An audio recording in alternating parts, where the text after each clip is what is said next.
जो लोग ज्यादा सोचते हैं उन्हें एक कहानी सुनाता हूँ। ये कहानी पूरा सुन लिए तो चिंता करना छोड़ दोगे तो सुनो। एक छोटे से गांव में आरव नाम का व्यक्ति रहता था। आरव बहुत मेहनती था, लेकिन उसकी एक आदत उसकी शांति छीन चुकी थी, बेहद चिंता करना। सुबह उठते ही वो सोचता, कल क्या होगा, पैसा रहेगा या नहीं, लोग क्या कहेंगे, परिवार सुरक्षित रहेगा या नहीं। रात को सोने जाता, तब भी उसका दिमाग रुका नहीं करता। एक दिन अत्यधिक चिंता के कारण उसकी तबीयत बिगड़ गई। गांव के लोग उसे पास के पहाड़ पर रहने वाले एक संत के पास ले गए।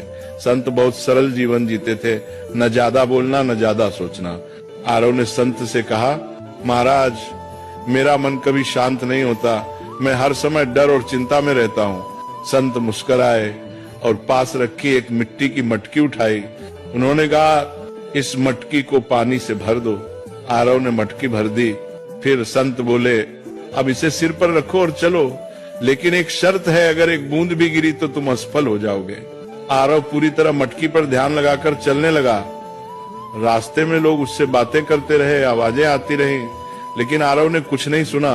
वह सिर्फ मटकी पर ध्यान देता रहा। कुछ देर बाद संत ने कहा, रुको, अब बताओ रास्ते में कितने लोग मिले। आरव बोला, महाराज, मुझे कुछ पता नहीं, मैं तो बस मटकी बचाने पर ध्यान दे रहा था। संत ने शांत स्वर में कहा, यही संत होने की शुरुआत है। जब ध्यान जरूरी चीज पर होता है तो बेकार की आवाजें अपने आप चुप हो जाती हैं। तुम्हारी चिंता इसलिए है क्योंकि तुम उन चीजों पर ध्यान दे रहे हो जो अभी हुई ही नहीं। फिर संत ने आगे कहा, जो तुम्हारे हाथ में है कर्म, उसे ईमानदारी से करो। जो तुम्हारे हाथ में नहीं, भविष्य से भगवान पर छोड़ दो। यही संत का मन है। उस दिन आरव समझ गया, संत होना जंगल में जाना नहीं है, संत होना मन की अनावश्यक चिंताओं को छोड़ देना है। धीरे धीरे आरव ने चिंता कम की, वर्तमान में जीना सीखा, और वही व्यक्ति जो कभी बेचैन रहता था अब दूसरों को शांति की सीख देने लगा।